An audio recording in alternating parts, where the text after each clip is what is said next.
Welcome to the Media Movement Podcast. This podcast brings reality, it brings real people into the limelight of you watching this. Every single guest has been through something traumatic in life and now is doing absolutely truly incredible things. I want to share their relatable journeys and exactly how they get there. A big thanks to my sponsors, Amplified Nutrition, who provide tailored nutrition and training plans to help people improve their lifestyle and love the body they're in.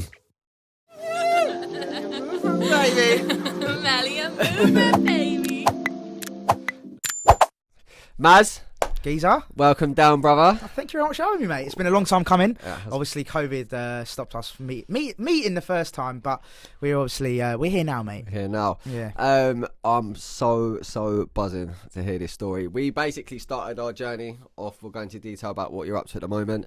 I think it was about sort of a year and a half ago where we were both just made a decision in life that anxiety is not going to get us anymore. Any of the sort of stuff that we struggled and battled with, we were like, nah, we're taking control of this. So I want to give the audience that be watching this, a lot of people have got an interest in what you're up to now. So I really want to dive into who Little Maz was and who's the Maz having an impact on the world today. I'm still little Maz. Still Little Maz. I haven't grown up yet, physically or mentally. But yeah. So yeah, obviously Brighton boy, local Brighton boy. Been here since my whole life pretty much. Went to Newman. Obviously, we sort of saw each other through school and that growing up. And in terms of like my work life, I started off in legal and general, doing admin, doing all these sort of like call centre jobs. Obviously, we worked at some call centre jobs as well. Like, you know, all this sort of like these jobs where I just didn't have an interest in. I just didn't really care about them. They were just sort of, to me, you know, my parents were like, go chase the bag, go get the money, you know. They instilled that into me, like, go make money. So I was like, okay, cool, whatever. But it was never my passion, because obviously I always wanted to get into like sports media or whatever it was.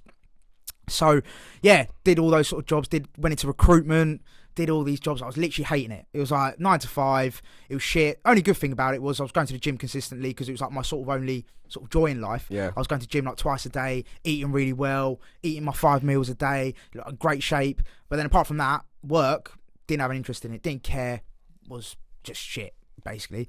Can we swear, yeah? Yeah, sweet. And then yeah, I got to about 27, so I was 30 now, or 26 I was at the time, and I was like, it's sort of now or never, really. And I felt like at that point, even though 26 is still very young, I thought, you're 26 years of age, you need to sort it out. It's like sort of now or never, you got to go for it. So I was like, okay, cool. So funny enough, Titty, Ali's one of my mate's brothers, tagged me in something on Twitter going, oh Maz, you'd be good at this. And it was a job at Lab Bible, specifically for Odds Bible. So I was like, okay, cool.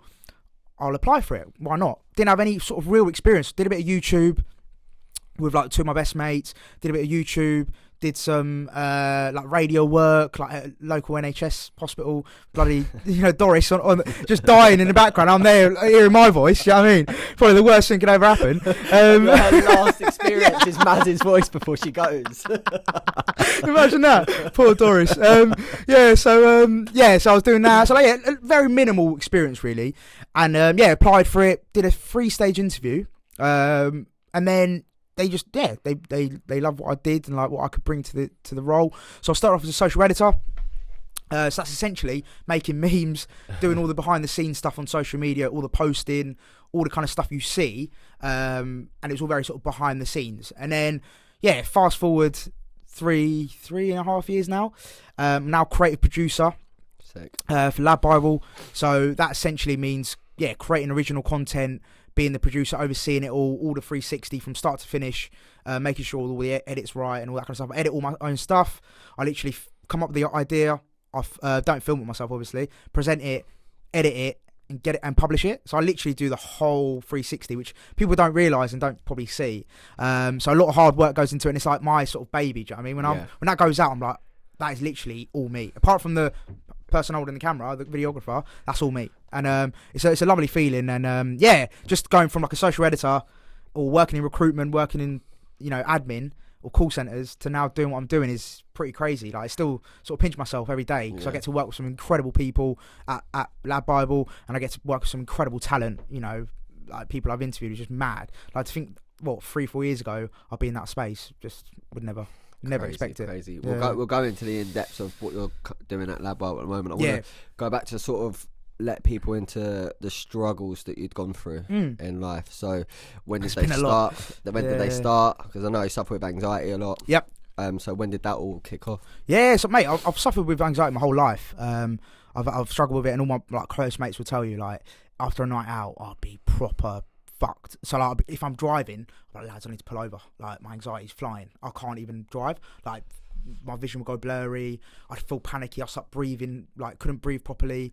And like, I'd be sat at the wheel, and I'm like, boys, like, this ain't safe. Do you know what I mean? Like, I need to pull over, or someone needs to take over, because this ain't right. So I've always suffered with it. Even at work, I used to have this weird thing where I remember at Legal in General, we used to have these team meetings. We used to stand up.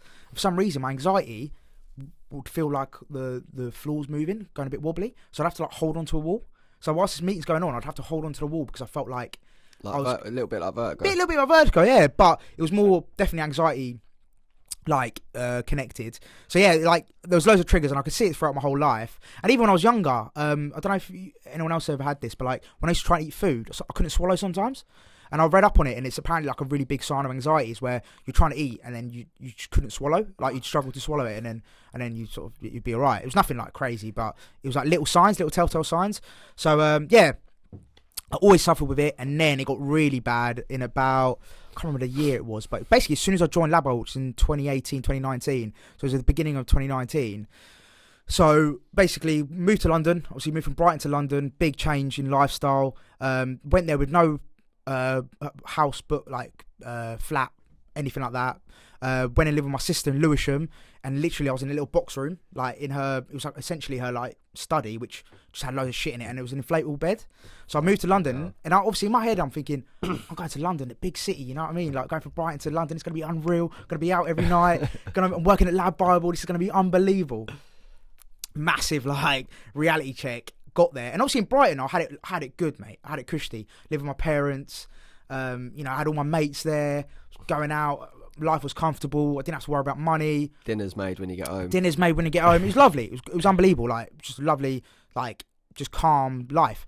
And then I moved to London, and it was a big change. Obviously, didn't have my own flat, didn't have my own space. Living on a block bed. I was going out like with everyone at work. Didn't have the money to do it, because obviously London's just, as you know, pricey. Like, and everything started just building up, and I was like, what's going on? Like, and it wasn't what I had it built up in my head. So going to London, I was thinking, this is going to be unbelievable. And then it was pretty much the opposite of that. And I was a bit like, this is shit. Like, what the fuck? This is not what I signed up for. And then, it was really weird, yeah. It was, I remember, when I forget it, so it was January 2019. And it felt like, it wasn't obviously because it was built up over time, like 3 or 4 month period. But it felt like I woke up one morning, and like it was like a switch. Like my mentality, my brain is sort of just switched, and I was like, and I felt really weird, felt really sad, felt like there was a massive cloud over me, and I just felt really weird, and I was like, this is a bit weird, but okay, cool, whatever. That whole day I was like, this is fucking weird. So anyway, the next 3 or 4 days, I suffered really bad insomnia. I was getting maybe an hour of sleep, like a night. So I was like, something's wrong here, and I was feeling really weird. And it got to like 4th night, bearing in mind I'd had like 6-7 hours sleep collectively, and I was like, this is fucking mad. And also I was still living with my sister, and my sister was in the living room with my 2 nieces. I walked in there and just broke down, just broke down crying. I was like, I lied down my sister. I was like, I don't know what's going on. Like, I feel really weird.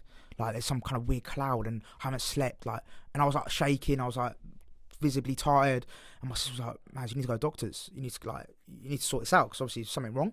So okay, cool. So I went to doctors. They did like a anxiety and depression test. So I was like, cool. So they diagnosed me with high anxiety and mild depression. And when the mild depression came about, I was like, depressed? I can't be depressed. You know what I mean? Like, life's good, mate. Like, as in, you know, I moved to London, got a new job, it's all cushy. And but when he said mild depression, that sort of triggered me. I think it made things worse, because I was like, I can't be depressed.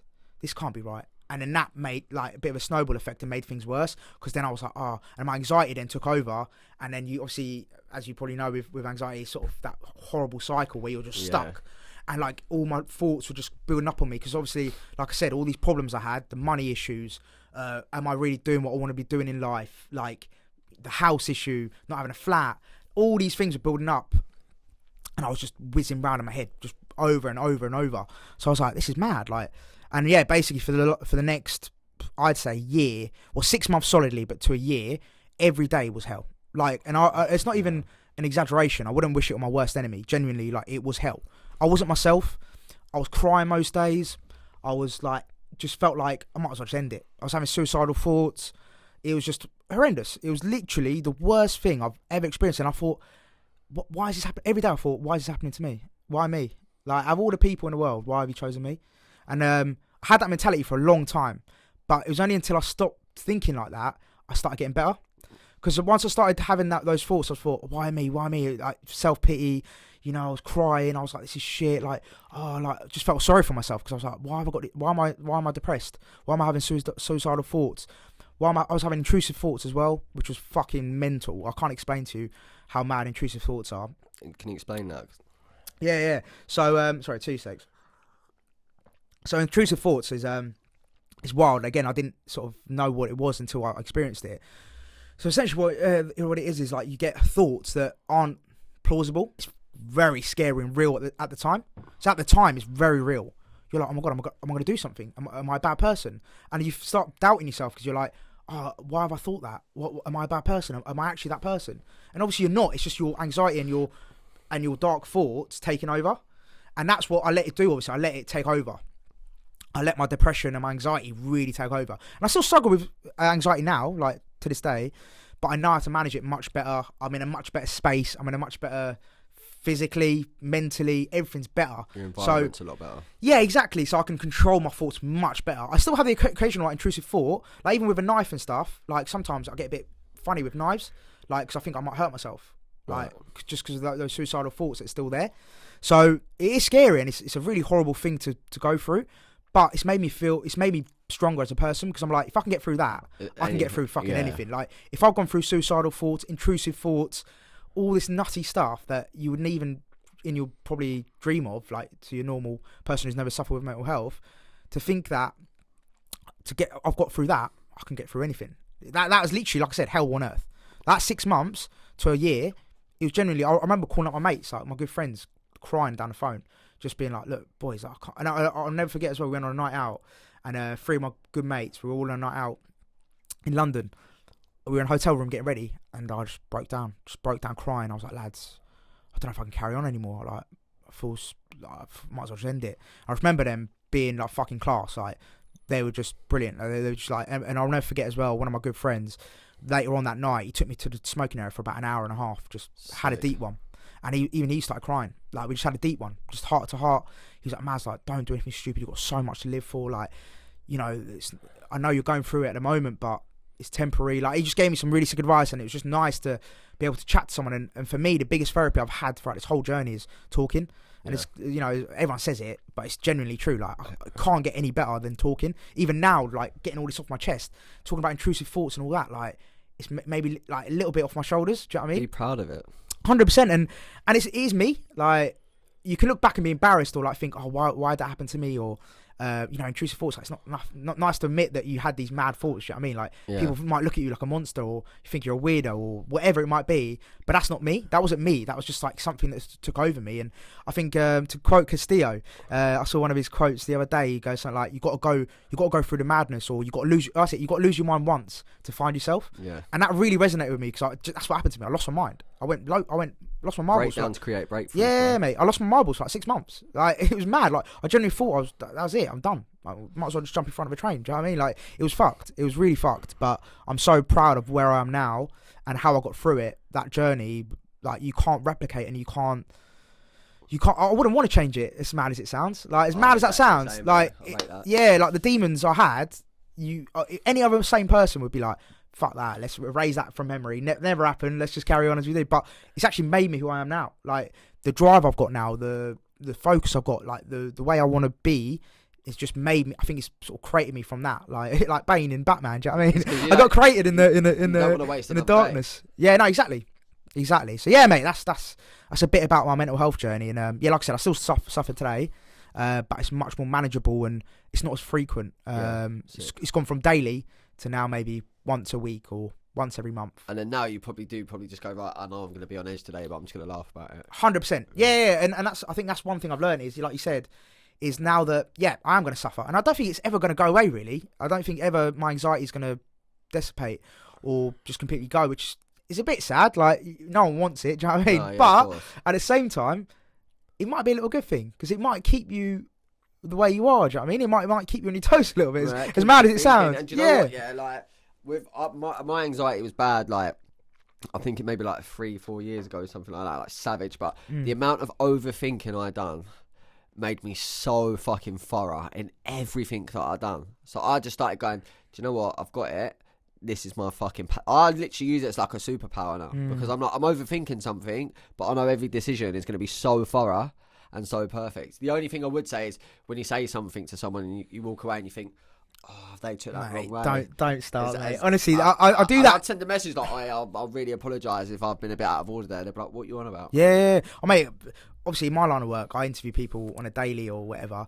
And, mate, I have that all the time. Like, every time I walk away from an interview, I think, oh, I should have said this, or I shouldn't have said that, or oh, I could have said this. And that will play on my mind. So at the beginning, when I was really suffering, because I used to have like, I genuinely believe I've got a bit of OCD in me, like, as in like over compulsive thinking. So I'll attach something and I'll just think about it for ages. So when I first started doing it and I fucked up or there was a question I shouldn't have asked or whatever it might have been, I'd think about that for a week. Literally a week, it'll just go in my thing. I'll never forget, there was an example where I interviewed someone, I won't name who, but they're quite a big YouTuber. And I did an interview with them and basically I flopped, to be honest with you. It was like my first one for work, I flopped hard. And it never went out, whatever.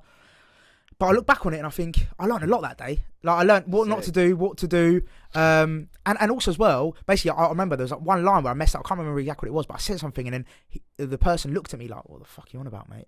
And for a week straight, Brad, I kid you not, I was thinking about that moment. I was like, "Fucking hell!" Like embarrassment, like secondhand embarrassment. I was like, "Why'd I say that? Why'd I say that?" For a week because of the look he gave me, and it wasn't like. There was no like slight on him. Like it wasn't a look like, oh, you're a fucking idiot. Yeah. It was a bit like, why have you said that kind of thing? Yeah. And it never aired. Like never went to production or anything like that. But like I said, I learned a lot from it. And I still remember it now. Do you know what I mean? But the funny thing is, I bet you now, if I brought it up to him, if I saw him again, and I told him about that incident, he probably wouldn't be like, literally don't remember it. Yeah. But to me, it's sat in my brain for fucking like 3 years now. Do you know what I mean? And he's thinking, who the fuck is? Yeah, literally, I don't remember you, mate. Do you know? It's so true because unless people truly do go through anxiety and depression and the suicidal thoughts, no one has a clue about anything. You could do something so harmless, and you're overthinking it, or you could be driving your car and you think you've cut someone up and they're following you for ages and that, and then a paranoia, and then you beat yourself down so much because you're literally just like, why? I'm so jealous that people just get to wake up, go about their day, and without they any don't have to. I mean, it ruins relationships. Like your bird could tell you they love you, and you're just like, does she mean that? Is she just saying that because I'm being too intense because I need constant reassurance? Oh, mate, it's mad, yeah. And even your work life, like you said, relationships, whatever it is, I'm always doubting, like, are they being genuine? Are they, do they actually mean that? And then I'm very, we talked about it before, but I'm very obsessive with like numbers now, just because of like the work I put out on socials. I'm just always looking at numbers. I'm refreshing the page like, oh, what is it on? What's it on? How many likes it got? What's the comment saying? I've now stopped with the comments because it's not good for my mental health. But with the likes and stuff, I'm still on it. Like sat there just scrolling, like refreshing. It's the world and it's bad, mate. It's bad. But I recognise. Good thing is I can recognise it. That's the good thing. And you can talk about it because a lot of people would play that down in the world. But 100%. I think you could say that you're obsessive, but for me, I would say that you just got a pure passion that people, unless you put content out, people don't realise how hard it is to speak in front of a camera, all right, to edit the video down, which you do yourself. I'm quite lucky that I've got the magic man that does it for me, right, and then put it out. Plus, when you're showing vulnerability, all right, and then if people engage with that, if they don't engage with that, so I would say it's obsessive, but I would say for you it's more of a passion thing because your heart and soul goes into that 30-second, 40-second video. 100%. And I think that's the key thing is like I use now my anxiety and my like, so let's say I have like a day where it's meant to be my day off, yeah. This is actually really bad and I need to change, but let's say it's my day off, yeah. I will do loads of editing and stuff because I love it. Firstly, I love it, and secondly, I want to keep my brain active because I'm worried, and this is me being real with you, I'm worried that I don't want to dip back into that that depressive, Got ya. anxious state. So I try and keep my brain busy to stay away from the dark thoughts and the negativity, and I keep it filled with positivity, editing my own videos, because you know me, like my content's all about being happy vibes, all that kind of stuff. So even when I'm editing, I'm creasing up on my own content. It's mad. Like I'm just there, like cracking up. Sick, No, I love it. I'm not gonna lie. Like I sit down, like that's fucking jokes, man. Even though it's me, but yeah, like I love it, and I'm probably gas myself up. But it's good though, because it keeps my brain. If that's what works for you, Exactly, don't but fucking it can get a bit unhealthy, because I need to shut off at times, because my brain's so hyperactive. It's just running at 100 miles an hour. I need that downtime. Like, I need a holiday right now. Like I'm starting to get to burnout stage. You know what I mean? Because I'm just working on my days off, and I'm like my sister, fucking hell, my girlfriend.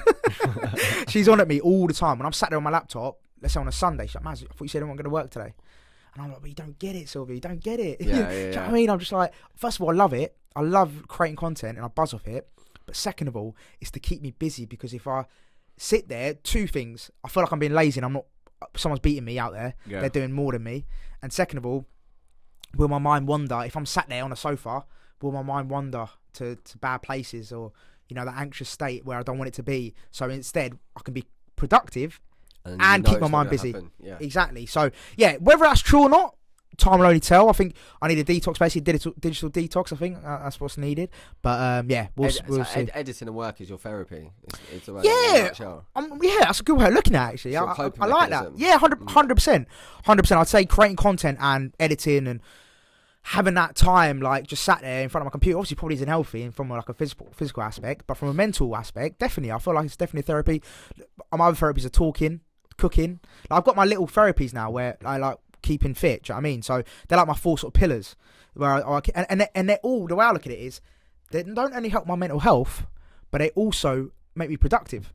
I actually get a tangible outcome out of it. So editing, I get content out of it. Cooking, I get food out of it. Everyone loves that. Fucking, what else you got? Keeping fit, I look better, I feel better. Again, my mind. So all the things I'm doing, they're benefiting me. But at the same time, they're being therapeutic to my anxiety and easing my anxiety. So I'm quite lucky in that way, that all my therapies are actually productive, because other people's therapies could be drugs, could be alcohol. Yeah, it's escaping your reality. Like, I'm teetotal now. I've been teetotal for 4 years. Fucking coming up to 4 years. What was that decision? Just to drinking was too much? Yeah, no, not even that. So like, yeah, when I tell people this, they're like, "You're alcoholic, are you, mate? Yeah, little druggie." But I'm like, no, it's the day after. No, it's the day after. Exactly that. The 2 days after. Do you know what? I get more nervous about the 2 days after the night out than I do excited to go out. So I barely touch drink now at all. Yeah. Because I don't see the point in drinking on the weekends. Weekends are what weaken you. So people will go Monday to Friday to escape their reality on the Saturday and Sunday. Yeah. I believe that every Monday morning should feel like a Friday afternoon. 100%. And if you're literally that person that's getting, I can't wait to get down the boozer, you have to change something in your life. 100%. And I'm so grateful, that my job allows me to feel that way. Like, I'm so grateful. Mate, weeks go past and I'm like, what? How we got to Friday? Like, literally Monday, It's August, bro. Yeah, do you know what I mean? Yeah. So I start on Monday and I'm like, and it gets to Friday, I'm like, what? Where's this week gone? Because it's just, I've had fun. As in, like, I've worked hard, I've had fun, I've created content I enjoy, it's been class. And then the weekend comes, and funny enough, you should say that, my girlfriend said this exact same thing the other day. It was Sunday just gone, she's gone, we sat on the balcony, she's gone, God, I don't want to go to work Monday. I'm just like... You're sat there like... Yeah! No, it was like Sunday, and I was like, Sylvia, that's mad you say that, because I feel like, for me, this weekend, the weekend's gone way too quick, I don't want to go to work tomorrow, like, I can't be asked.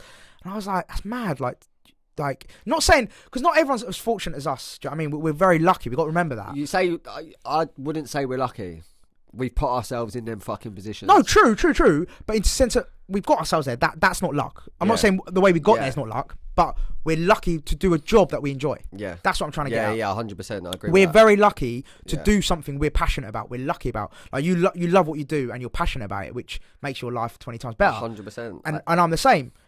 But let's say, not even my girlfriend, like, she likes her job. It's not that she hates her job. Yeah. But is it really what... if she can have her dream job, is that what she'd do? Probably not. Yeah. Let's be real. And 95% of people out there are doing a job that they're doing because they have to do it. They've got to pay rent. They've got to support their family. They've got to do, that's just the position they've been put in. Yeah, they've got to pay the bills. So it's a tough one. Like, I always have to pinch myself, and I'm very blessed to be able to do what I do, because not everyone's, again, put themselves in that position. Obviously, anyone can do what they want. Yeah. You put the work in, you put the graft in, you can do what you want. As cliched as it sounds, it's true.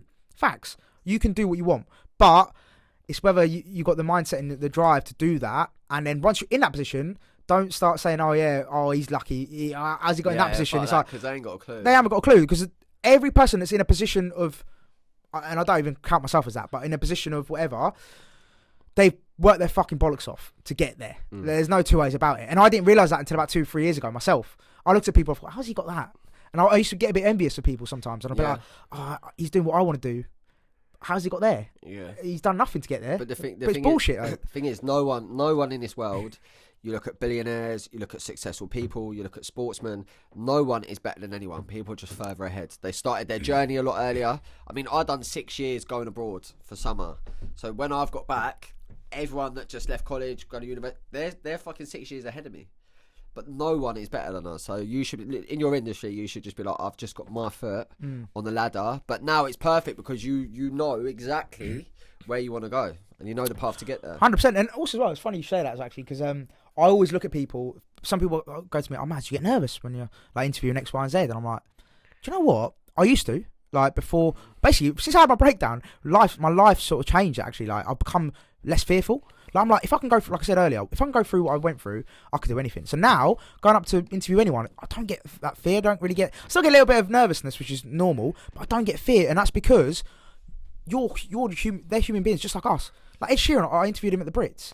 Like, he's just he shits like us. He eats like us. Yeah. He wears the same clothes as us. Yeah. He's just very talented at what he does, and he's got a bit of dough. Well, a bit of dough, a lot of dough. Do you know what I mean? So he's very talented at what he does. He's got skill, and he's got loads of money. That's about the only differentiator. We're all human though. Exactly. It's so mad, to me, I'm chatting to mad. you is no different to chatting to Ed Sheeran. Yeah. You're just a human being like me. Like It's why? just a status. But why should I feel intimidated by you because you're Ed Sheeran? Why? Yeah. It's just a status. It's just that's all it is. Exactly. Like there's no reason to feel intimidated by others because at the end of the day, and this is the police. Do you know what I mean? They ain't got no real power. They can't do anything to you. Do you know what I mean? So it's like worst thing that can happen is I'll botch the interview and it never goes out. That's the worst that can happen, really. Do you know what I mean? That's why I look at it now. I'm like, if someone is rude to you or if someone is a certain way to you, that's a perception of them. Exactly. Don't get me wrong. I've had some dickheads in the past, but nine times out of 10, 90% of people, they're class. Like everyone I've interviewed have been ledge, and it's been all good vibes. But it is what it is, isn't it? So I want to just, because there will be some lads watching this and some girls watching this that battle their mental health massively. What was the turning point when you were like, right, I need to get some out because I can't live like this anymore? Oh yeah, so actually, luckily, I was very lucky. I identified it quite early on. So as soon as I had my breakdown, which was like, when I had that week where basically couldn't sleep, whatever, and I went to the doctors, whatever. That was like 3-4 days in from when it sort of happened. Amazing. So I went to the doctors, got diagnosed. That was the first step. But then I had that like sort of 6-month period where it was a bit of a denial stage where I was like, this ain't happening to me. This isn't happening. I'm fine. Really, I'm fine. Whatever. And then about 6 months went, and then I was basically having panic attacks at work. I was I'll never forget. I was on the phone to what's that service? Samaritans, is it? Basically like the Lifeline service. I was pacing around my building. Bearing in mind, it's one of the biggest buildings in Aldgate East in central London. Yeah, I'm pacing around this building on the phone to Samaritans, going, I'm gonna kill myself and all this stuff. On the phone, I'm pacing around, and this is like 5 p.m. I'm in the office, just left the office. Like as in, I'm sorry, I'm still on the clock, but my brain was frazzed. I literally couldn't function. I was having panic attacks in the toilet.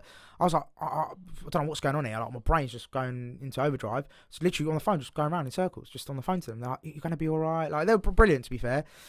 But then that night, I called up one of my best mates, and he was living in London at the time. I was like, Tom, I was like, I'm struggling, mate. I'm fucked here. Like, I need some, like, because I was living on my own. Well, like, with 3 housemates, but they weren't, like, my mates, whatever. So, I just need someone, like, whatever. So, I've gone to his house, and I tried sleeping, just couldn't sleep. Like, I had insomnia still really, really bad. Just couldn't sleep, and he was, like just looking after me and whatever. And I think either I rang my mum, or he rang my mum.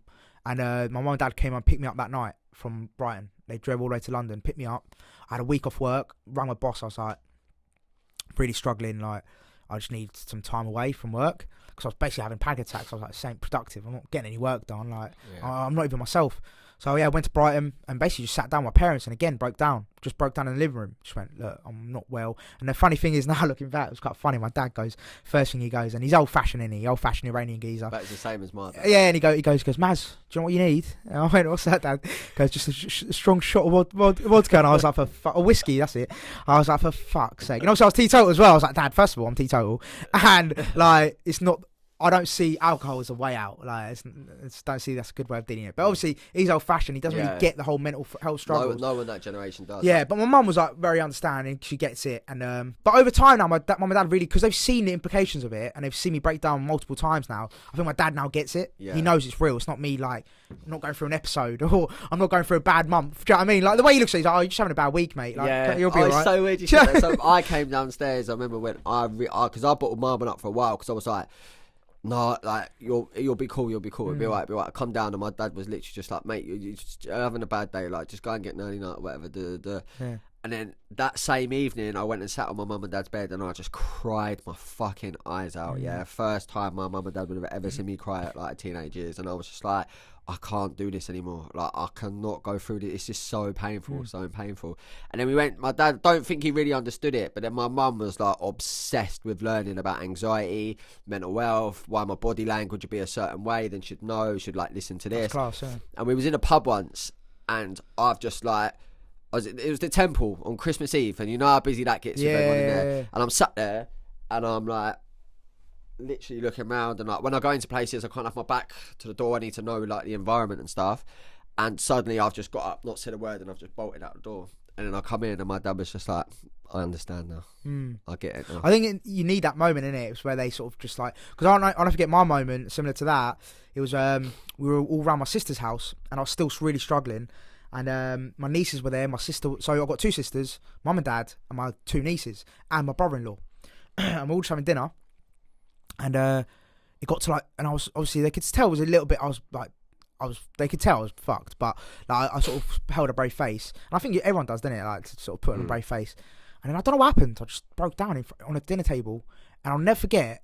My nieces were there, and they went, "Oh, why is Uncle crying?" And that really hit home. I was like, I don't want to break. And I even said to my sister, I was like, she was like, don't. Like, I was like, I'm so embarrassed. I was like, I'm so embarrassed of breaking down in front of my. That's you feel a burden as well. Yeah. And she was like, Maz, don't like. And I was like, I've broken down in front of my nieces. Like, they're thinking, what's Uncle Maz crying about? Like, why is he... You're meant to be the strong uncle. Yeah. And not even that. Like, I don't care about all those, like, old school perception of being strong and all that kind of... I think that's all bullshit, mate. Like, we all need to be in touch with our emotions and be honest with ourselves. Yeah, that's you know what I mean? true. But it really sort of hit home that moment where I just saw them looking at me and I'm just there crying my eyes out. And I'm like, that's when I think that was the moment, going back to your original question, that was the moment where I was like, yeah, this is mad. Like, not to be ashamed. Like, I think it's quite...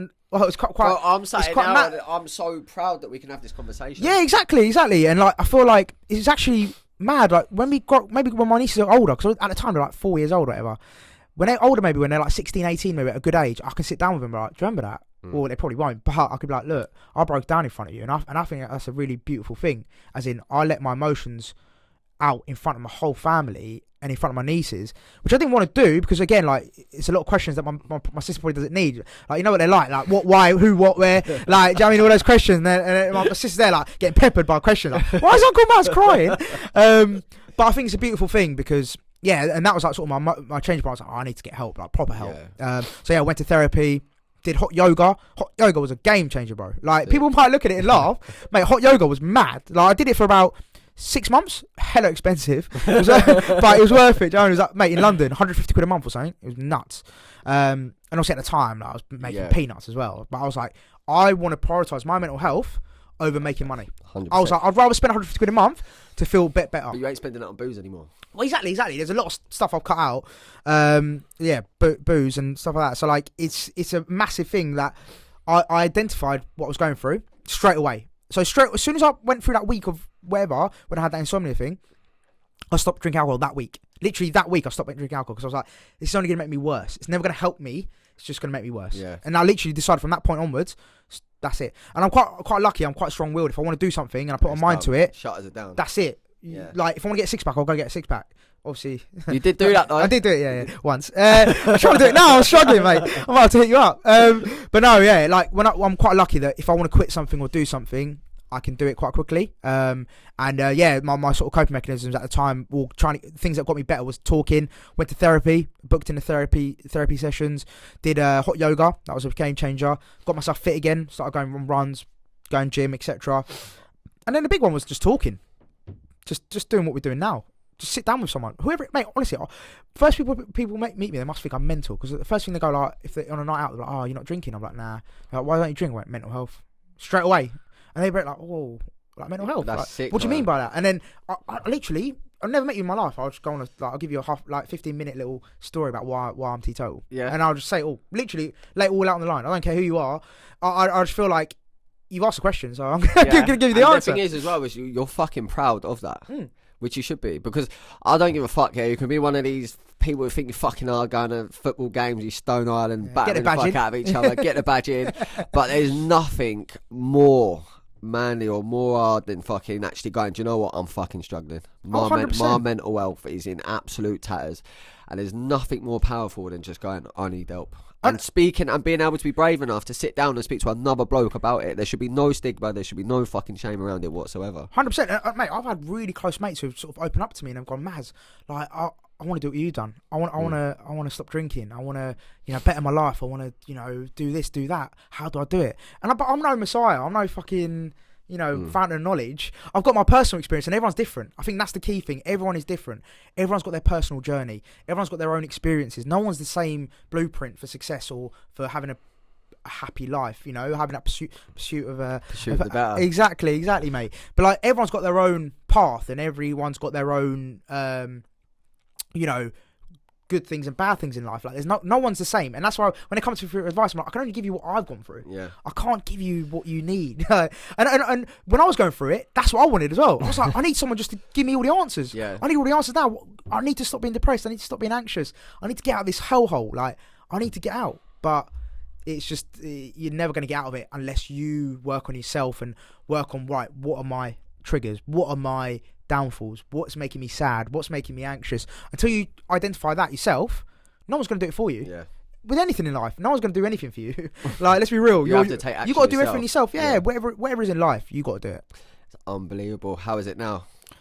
What in terms of what? In terms of the anxiety, in terms of everything else, because for those that ain't watching this, this geezer has gone from how he's just explained living life to now interviewing people in the street. He's now getting stopped in the street asking for selfies. He's now being seen by multiple millions of people all over the world on all social media platforms on a daily basis. To go from crying in your sister's front room to now, that is just...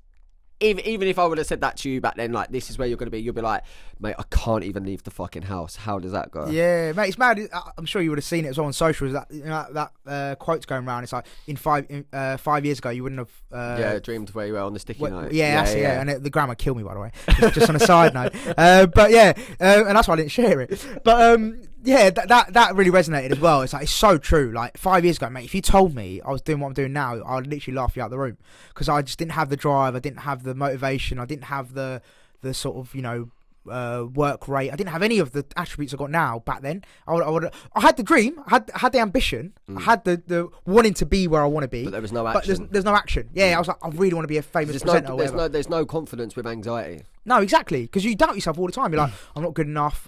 If I was good enough, I would have made it by now. Yeah. All these little things, and I think that breakdown really molded me into what I am now. And like to think, like you said, to think I was that guy having insomnia, living in my sister's box room on a blow-up bed in fucking Lewisham. That's not a great area, by the way. It's going from that to where I am now, and just being who I am, just being myself. And I think that's the key thing. Like, I'm getting paid to create content, which I love, just by being myself. Yeah, I'm just me. I'm no different. I'm no different right now chatting to you than I am off camera, to be honest. It's the most amazing. I can sit here and go, I know how that feels, because we're both living, and it's so mad because we both made changes in life at the same amount of time, and now we're sat here and we're actually like, because I was driving today, I was like, what's the date today? And I looked down and I was just like, fucking August. But I'm just on such a high every single day. I'm literally living my fucking dream. Literally, and we've only just got our foot on the ladder. That's the thing. That's what I want to say as well. I want to be clear. Like, I'm 30% through my journey. I'm nowhere near done. People come up to me like, "Maz, you've made it. You've killed it. You're the boy." Like, I'm like, mate, I'm nowhere near. Like, this is like, I'm like a Pokemon. Do you know what I mean? Yeah. I'm like, bloody, who's Charizard? Charizard's the final one, isn't it? I'm a Charmeleon. I'm a Charmeleon at the moment. I'm just going through the stages. So yeah, I'm definitely nowhere near complete. I'm like 30% through my journey, I feel, and I feel like I've got so much more to do, so much more to achieve, so much more potential. Without sounding cocky, I feel like I've got so many more heights to hit. Like I'm not even, like I said, I'm not found my final form yet. I'm still just navigating. I'm still learning. Every day I'm learning. Like, I'm not perfect by any stretch. Like, my interviews, because obviously I had them myself, so I look back and I'm like, fuck me, why'd you say that? Or why'd you do that? You could have stopped there. You could have, you ramble on too much as I'm doing now. Like, there's loads of stuff I identify, and I'm like, yeah, you've got so much to learn. You're nowhere near done, but I'm on the right path, and that's the key thing. Alright, do me a favour quickly. I hope you're enjoying this episode, and if you want to see more, please hit the subscribe button, give it a cheeky little like and a comment. It helps more than you know. Get back to it. It's mad to think how happy you are now in a flow state. Every single day is just like unbelievable for you, but imagine when you are exactly where you aspire to be, and where you are going to be, the happiness that comes with but that. What I would say is, you say, oh, I'm happy every day. I wouldn't say that's necessarily true for myself. I still struggle every day, you know. Like, I mean, compared to what you was. Oh yeah, that's like fucking chalk and cheese, you know what I mean? Yeah. But yeah, like, a little bit, like, I want to be real, like, I still struggle now, like, and people might think, oh yeah, you get stopped for selfies, blah blah, it must be lovely, like the high you get off that, but it's very temporary. Yeah. Like yesterday, I told you off camera, literally I was running from the gym, some geezer stopped me. Well, he's actually gone, and I was like, fuck's sake. Taking my headphones out, and he's gone, oh, you're the guy of TikTok, and that's how I get known nowadays, which is not great. I'm not having that, but I'm the guy of TikTok. So I was like, yeah, and I love it. Like, I'm blessed to be like people just knowing who I am and like keep showing me love. Because you're actually, your videos, there's such a positive in it because they're funny, so you have an impact on changing their emotion that day. 100%. Yeah, mate, I had two girls come up to me the other day when I was filming my street view. They go, "We love your videos. I share your videos all the time to her. I send it to her all the time." And I was like, "That's gas," because like that's what I do it for. Genuinely, like, it's not about the money, the fame, whatever it might be, all the good things you get out of it eventually. Genuinely, like, hand on heart, and I'm not even bullshitting right now, I love making content. I love creating stuff that makes you happy, makes you smile, makes you laugh. Like, I'm just me. I make people laugh. If I can make people laugh, that's the key thing. If I get one message on a comment saying this has made my day. I'll never forget, I did one video, one of the pinned comments, and even I got brought up in one of our company meetings. Literally, the top comment was, I was having such a shit day, but this has proper raised my spirits, and I've been busting up like since. This is amazing. And I was like, and we pinned it, like, top comment, like, got like 2,000 likes. Like, it was mad, and that to me was better than any kind of. Oh, that's so. That was better than any kind of thing. Like, they literally opened up and said, "I've been having such a shit day, but I watched your video and it's made me so much happier, and it's actually made my day." And I was like, "That's incredible!" Like, to be able to do. Do you know what's mad is the fact of. Do you think that now your personality is offering something that you wish you could have witnessed when you were struggling? Would you have been able to open up your phone and been like, "Fucking hell, I know how important it is to just want to laugh"? Oh, 100%. Like, man, I remember when I was going through it, like, really, really bad. Like, yeah, I could, like, things weren't I wasn't getting any joy out of anything. And I used to watch YouTube religiously. I used to watch. I'll never forget as well. I put on YouTube to watch this, like, I think it was Young Philly and Chunks video, and I watched it. And I laughed like once, and I was like, usually I'll be busting up the whole 30 minutes, wherever it is. I'll be laughing constantly. But I literally, I've struggled with one laugh, and you know me, I laugh at anything. Literally, I laugh at anything. So for me to and that's what made me realise, like, I'm not myself. This is not me. This is not who I am. Like, I've really lost myself. Like, I'm really not the person I am, and to not get the joy out of things, like just day-to-day life, like watching YouTube, going out for a walk, or like nothing brought or even joy just to having me. a conversation. If for anyone that hasn't battled depression or anxiety, like, if you start to laugh and you start to enjoy yourself, but you've had the shittest morning, you feel guilty as fuck. And you feel like, I shouldn't be happy, and there's that voice in the back of your head that's like, rein it in, mate, come on, we're sad today, and it's heartbreaking because you're holding yourself back, you're putting your own self-esteem down, no one else is doing it to you, you're overthinking things. I remember I'd be in the fucking bar and I think, all of them think I'm a prick, and before you know it, like, how can your self-worth not hit rock bottom when you feel like that on a daily basis? 100%. And that's what broke me down. Like, I was such a, like, I was even more of a confident, like, bubbly, like, energetic person before I went through what I went through, and it has sort of diminished me a little bit. I say, like, I went from 100% or 110% down to like 95. Like, it has sort of tarnished me a little bit as a person, just because I've got the scars. You know what I mean, those mental scars, and I'll never forget them. And like I said earlier, it's made me stronger and it's made me better. But at the same time, it's still there. I still look back sometimes and think, oh, you had that thought, or you thought this, or all that kind of stuff. And it does it is still a bit of a baggage, but it lightens every day. It by 0.0001% every day it lightens. And then when it comes to me like who struggles with anxiety and depression, because I've had a few people come to me because they know my story, and I've just been really honest with them, and I said, look, like, just do this, do that, like trying to give them different coping mechanisms and just trying to help them from personal experience. So yeah, man. And that's the beauty of it. And I said on the podcast previously last week, that's just like, if you go through something and you hold it into yourself, like I believe it's the most selfish thing in the world, because why wouldn't you want to be able to give one little bit of advice that be able to help another human being move forward, just even if it's 1% happier? 100%, and also it benefits you because it makes you feel better. Yeah, like you've got a little bit of weight off your shoulders. Like, yeah, it's mad. 100%. How's life now? Good, man. Like I said, I'm blessed, bro. I'm blessed. Like, work's going really well. He's just flying about all over the place, interviewing all types of people. I'm blessed. No, I'm very blessed. Yeah, I went. Yeah. What have you been up to in the sort of the last 2-3 months? So yeah, I do 6 months. I went to America, covered some boxing out there. Katie Taylor, Serrano, did Canelo, Bivol, which is huge.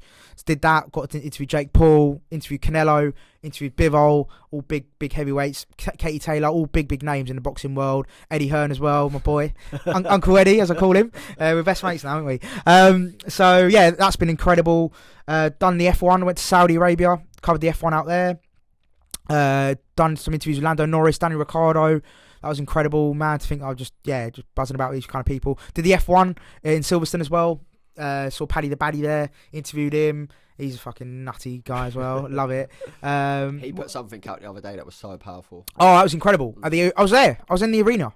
So I went and watched the UFC in London, and yeah, that was incredible. I literally messaged straight away to everyone at work. I was like, we need to get that out, like, as in just a piece of content. We need to get it out. As bad as it sounds, obviously my content here was on top, but no, it was beautiful. Like, obviously I soaked it in, and then I gave it a couple of minutes. I was like, right, let's get it out. Let's get the content in. But it was beautiful because I was actually like, it really resonated with me massively. Like, it was beautiful, and it was bittersweet because obviously it was tragic that he lost his good pal.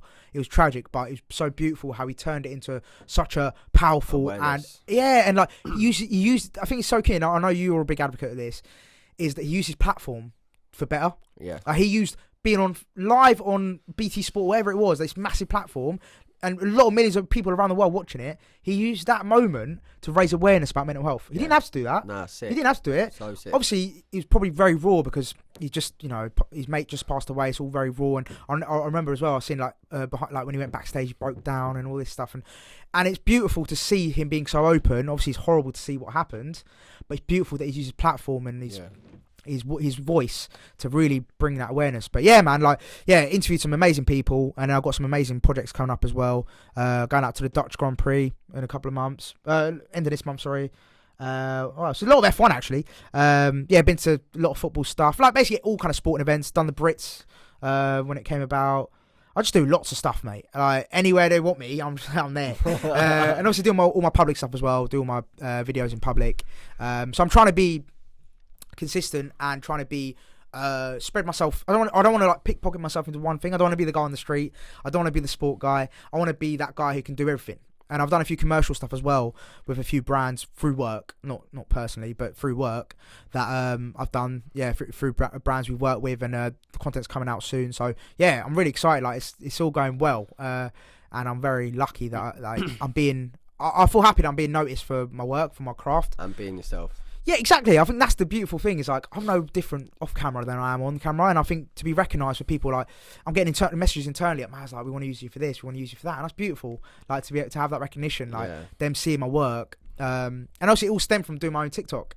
Like I started my own TikTok in January. I remember and you it blew up. Day one, I was like, bro, like it was mad. That all was mad, mate. Like I don't forget as well. The first video I put out was in Brighton as well. It was just by where was it? Churchill Square. That little road that goes down towards Western Road, whatever it is.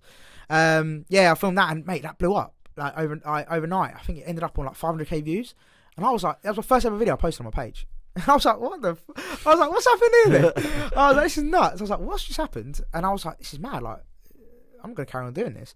So I started doing it, and just doing like all the public videos, going out interviewing people on the streets, and it just started snowballing, and people started liking it. They started loving the content, and a few videos started going viral, and yeah, it was mad. And then yeah, basically like 3-4 months ago, work were like, we love what you do. Do you want to do it? Like, do you want to do it for us?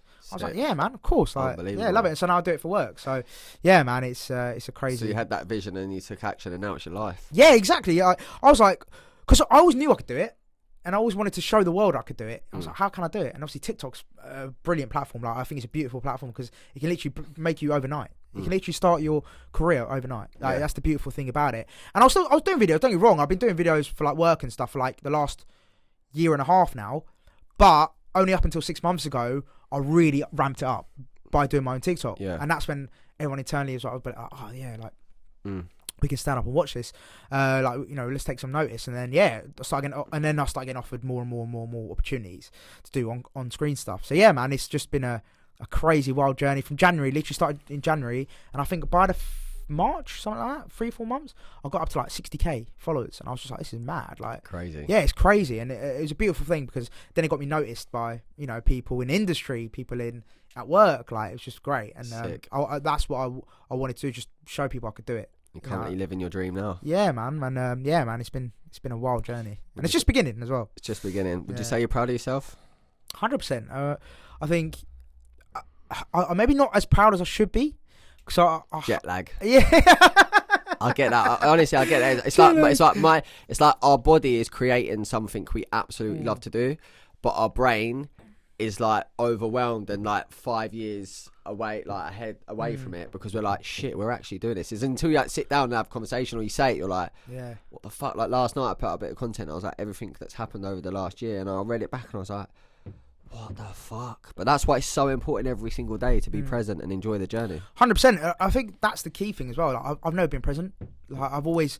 It's the anxiety, though. Don't allow you to do it. That's that, mate. And it's fuck, because like I want to live in the present. I want to enjoy the here and now. But I'll never forget, like prior to having that breakdown, I always used to think about ahead. I was like, where I want to be in 5 years' time. That's all I used to think about. Where am I going to be in 5 years' time? And if I wasn't in that, and I'd beat myself up because I was like, I'm not where I want to be. And that's what really made me, I think, have these basically anxiety and depressive thoughts, because I used to beat myself up being, I'm not where I want to be.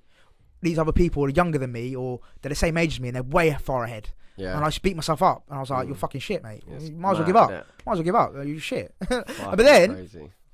As soon as I had my breakdown, it's like something changed in me. I was like, and I started getting into like, you know, reading stuff, because I was trying to get better. I was like, how do I get better? And I just started reading loads of stuff, like just mechanisms to coping. And one of them was writing a journal. And I know you're into that as well, and like you've got your own journal and stuff. And for me, that was a big game changer, because like it made me feel like, write down your targets, write down what you want to be. And do you know what I did as well? I made vision board. Vision board. Sick. Never done it before in my life. And this is when I was really deep in like, in a bad way. And I remember putting it up, and I'll never forget, I put up one about work. Love this stuff. Yeah. Put one up about work, and it was like, become a presenter or something along those lines.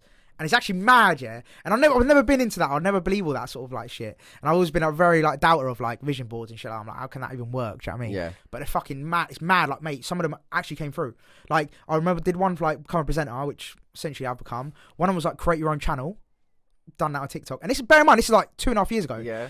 And there was another one as well. I can't remember now. But basically, I did these mad like targets, and pretty much a lot of them will come true. And it's mad to think that I actually did a vision board and it actually came to fruition. And another person, Chihuahua, who's like a big online creator, who's class. I love, like, for me, he's the GOAT. And I'll never forget, I saw one of his Instagram stories and he's got a vision board. And I was like, if that guy's got a vision board, like, to me, you can't. Do you know what I mean? You can't, because the geezer, he's one of the most like popping, successful content creators on social media right now. Like, he is wanted by every brand. Every company wants to work with him. He creates unbelievable content, and he said that one of his biggest drivers is his vision board. Yeah, like, he puts everything he wants to achieve on his vision board, and he usually comes through. And I was like, that's mad. This is the thing. Every single thing starts with a thought. This microphone starts with a thought. The clothes we're wearing starts with a thought. Every single thing starts with a thought. It's just about manifesting it into reality. As soon as you put that down, universe just starts sending all of these things. and they just start attracting the maddest life. But you have to believe, and you have to take action. 100%. And what's that book? I always forget its name, but it's the one. It's about attraction. It's The Secret. The Secret. That's Yeah. it. That's everyone's first go-to when they have their breakdown. It's like, you have a breakdown, you get the secret, you start learning about the universe and the law of attraction. Literally. You start learning that you can visualise an elephant, it will turn up, all of this mad shit, and then that's your first journey into the universe. I swear to God, literally. So the first audiobook, and I think the only audiobook I've ever downloaded is The Secret. Yeah. And I'll never forget, I had it on loop. I used to go on runs, and obviously I was in no state of mind to do anything, to function, but I was like, right, I need to get out and run, just just go running. So I was running every day, and I used to listen to that book, audiobook, on repeat, like that, The Secret. And like it just taught me about, like, you can, and my people, if they listen to it or they read it, they'll probably think, what bullshit, it's absolute fucking codswallop. That's people that are just shut off in the world. Yeah, 100%. I think I needed to have that opening of having that breakdown to appreciate other ways of thinking, because I was very like chat on the tunnel. Yeah, very like I was quite what's the word? Narrow-minded. Yeah. To be honest. Blinkers on, mate. Even with anxiety and depression, mate. This is really bad. Yeah, I used to think. Someone's when I used to hear it on TV, like I had depression, or I've got depression, I can't do this, can't do that. I'm like, fucking bullshit, mate. What the fuck? Yeah, like, what's depression? Like, fucking pull the other one. Do you know what I mean? And then I went through it. I was like, fuck me, this is real. Like, this is fucked. People don't until you experience it, you will never, ever, ever, ever realize how badly it can affect your day-to-day life. Like, it can be debilitating. Like, it can fuck your whole life up, bro. And mate, it's something that could actually, if you do nothing about it, it's something that may never ever go. Oh, 100%. And that's why it's so key to get help. So key. And even now, I'll be honest, I haven't had proper help. I've been to the therapist like 2 or 3 times and then stopped. Or, I'd go to the gym for a couple of months and then stop. Like, I've never been consistent with like the therapy. Like, I really, that's one thing I need to do. And I still got a lot more to like improve. But yeah, that's one thing I'd say is I haven't been like in my journey of recovery. I haven't been consistent with it. Yeah. And I'm nowhere near recovered, and I'm still not recovering. Well, I am recovering. Sorry. So it's difficult to try and like, get through that. You've done so fucking well, considering you haven't actually been through something that is professional. Yeah, and I think like, without blowing my own trumpet, but like, to do what I've achieved with all the demons I've got in my head. Blow your own fucking trumpet. No, but like, to deal with all the things I've dealt with in my head, like all my demons, all my anxiety, all my depression, all my suicidal thoughts, to get where I am now is mad. Crazy. Like, as deep as it sounds, as fucking dark as it sounds, I could have easily ended it. Yeah. I could have given up. I could have been like, fuck this. I haven't got the willpower to fight. I really don't want to fight this. I can give up. Because it was draining me. Like, every day I was waking up, I was like, I don't want to live anymore. Like, I just want it to end. I just want this pain to end. I don't want these feelings anymore. Yeah. Just end it, please, because it's just not nice. Like, just fucking get rid of it. Like, and that's what it was so key, to try and just, navigate that and just get out of that dark hole, and to be where I am now, that journey. Like, even though I still struggle now, still day to day, even now, like, sitting here, like, I still have like weird like anxiety and, like tingling down my arm and stuff like that. And even when I go into an interview, I still have these thoughts sometimes, and, leaving an interview like we talked about earlier, having that sort of regret or whatever it might be. But it's just like, to come through that, I think I've got to remind myself. I don't remind myself enough of that. Every day I don't remind myself that, fuck me, Maz, what you've got through, people would have given up. On your own? On my own, yeah. Essentially on my own, yeah. Because I didn't really have, all my friends were in Brighton, all my family were in Brighton. I didn't have that support mechanism. I didn't meet my girlfriend until about about a year into that sort of fucked up way I was at. Even to meet and have the confidence to get a bird. Mate, that was mad. Yeah, looking back now, nuts. And that was just as COVID started as well. Literally, as COVID broke, I started seeing it. And yeah, mate, it's just and that's another thing. I've had COVID twice. So physically, I've been fucked. Yeah. Which obviously fucks up your mental state of mind. Been through depression, anxiety, suicidal thoughts. I've had COVID twice. Like, I've been through it. Do you know what I mean? Blow your own trumpet, bro. No, but like, that's the thing. I hate. Not that I hate blowing my trumpet, because obviously you got to celebrate your successes. It's the truth, though, man. But it's the truth. Like, I've been through it, man. Like, and I'm not trying to do a sob story. There's kids in Syria who've had it worse, but it's all being relative, right? It's all relative to your own situation. Like, yeah, okay, you've got a good life. You're waking up to food. You're waking up to a nice shower. You're waking up to a TV. You're waking up to a dog. Whatever it might be, you got these comforts, right? But at the same time, if you're battling demons, it doesn't matter what you've got. You can literally have a fucking. You can have a mansion. You can have the best, nicest cars, mansion, fucking million in the bank. But if your mind's fucked, if you're mentally fucked, that's all irrelevant. It's literally irrelevant. So until you fix that, and I remember as well, it was like a quote I saw. It was brilliant. It was like, you could go to the gym, you could eat healthy, you can do all these things, but if your mental state's not right, it's all irrelevant. It's internal. It's internal happiness. Yeah. And you're never gonna get out of that unless you start coping with it. Start coming up with like coping mechanisms, and it might never go away. And like people listen to me now, like if someone told me that 2 years ago, I'd be like, fuck that, I'm gonna end it. If I'm never gonna get rid of this feeling, I might as well end it, because fuck this. But now that I've been through it, and like you said about, you know, having someone there that could sort of maybe resonate or get you through that patch, everyone would love to have that, don't get me wrong. But even if you don't, you go through a learning experience, that journey of self-learning. It's like an awakening. Mate, honestly, like the person I am now to the person I was 3 years ago, 4 years ago, whenever it fucking happened, I am completely different. Like, completely different. I believe when you come out of that, there's no room for arrogance. Like, trust me, when you've been like us and you've been crying to family members, when you've been wanting to just sleep because you're so mentally fucking drained, and you're a lot happier when you sleep because you might have a positive dream. Because you know when you wake, we know before we was going to sleep, we'd wake up on edge. Yeah. I knew before I was going to bed, I was going to wake up on edge. Yeah. And it's the confidence that hits rock bottom. When you come out of that and you get yourself out of it, there's no room for arrogance. There's no room for cockiness, because you have hit rock fucking bottom. Literally. No, that's spot on. Like, you couldn't have put it any better. It's like literally, you can't get any worse. You can't go any further down. The only further down, mate, is 6 foot under. Yeah. 100%. That is it. 100%. And as deep as that dark I might sound, it's the truth. Literally, what you said is the truth. Like, it cannot get any worse. I've hit rock bottom. But the thing is now, I don't want to hit that. I don't want to go down there ever again. Because honestly, I think, I don't want to say it, but I think if I ever did hit that again, I think I don't know if I'd get out of it again, because I don't know if I'd have the power to beat it again, because it took a lot out of me. It took so much out of me, physically and mentally. I probably could get out. I probably could beat it again. You've got so many more tools now. That's the thing, yeah. Like, I don't think I'd ever get. Hopefully, I won't ever get there again. Do you know what I mean? Like, and I wouldn't want. I think that'd be my worst nightmare. Like, if I ever did get down there, but fingers crossed, I wouldn't.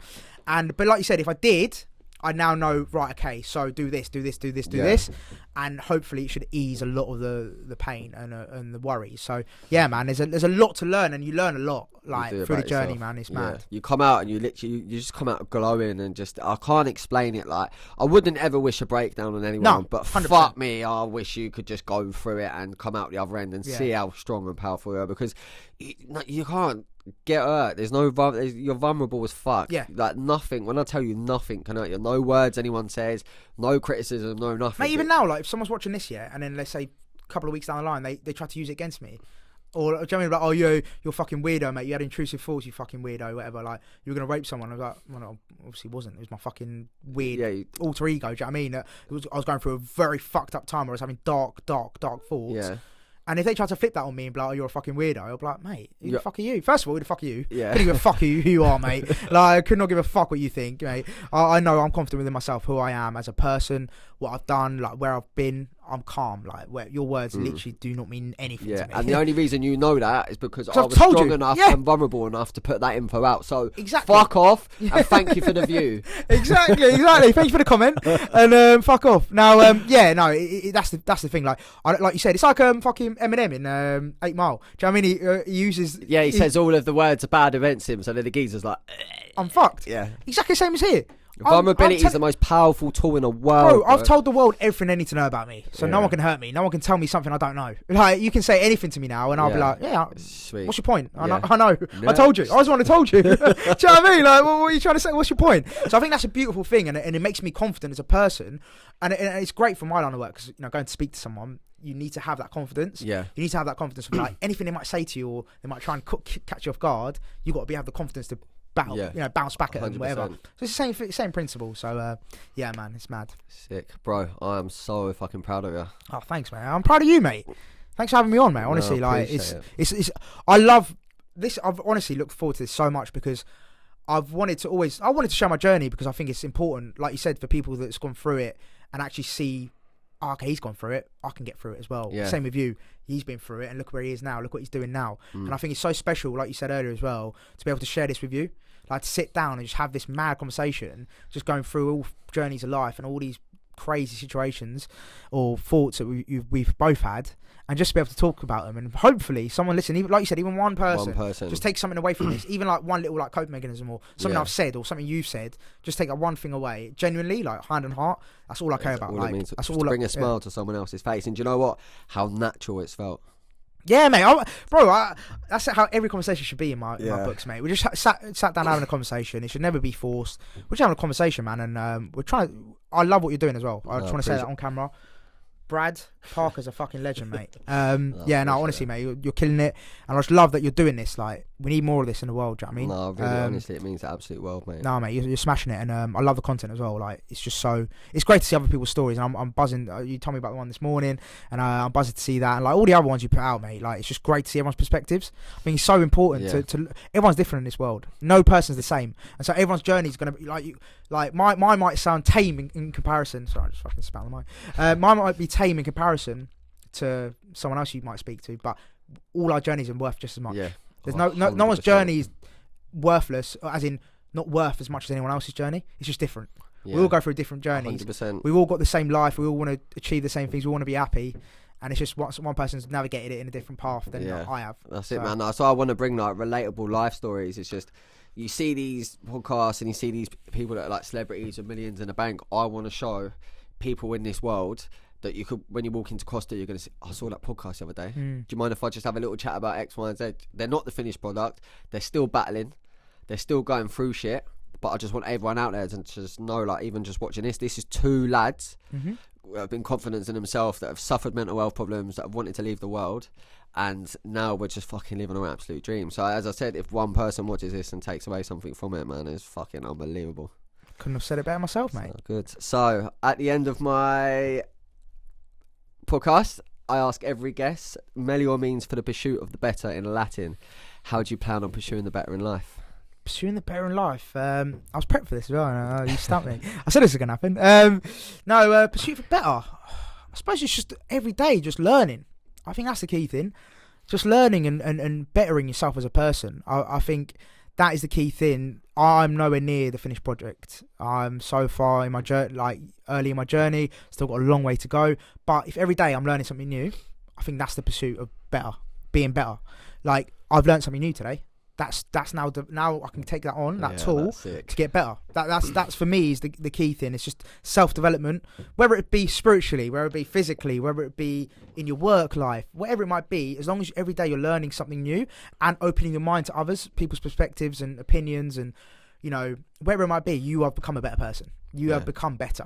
Like, it's simple as that. Physically, if you went to the gym yesterday, you're stronger today. Yeah.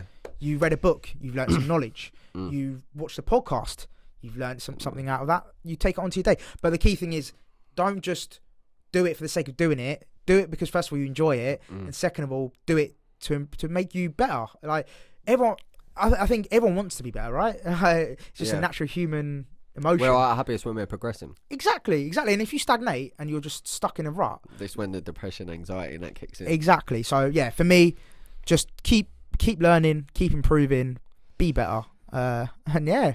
That's it, man. Melior movement, baby. Melior movement, baby. Let's go. Thanks again, brother. Nah, honestly, really, pleasure. I really appreciate having you on. And sorry if I rambled on a bit too much. Nah, it's all good, man. Very inspiring. So if you have been watching this and you are battling any sort of mental health issues, please go down your doctors. Go and just get some sort of advice, because Maz is living proof that you can go through shit and come out the other end achieving absolutely incredible things. So I hope you've enjoyed this. Please push this into the path of someone that you might feel benefit from it. As always, like, share, comment, subscribe. Melior fucking movement, baby. Melior fucking movement, baby.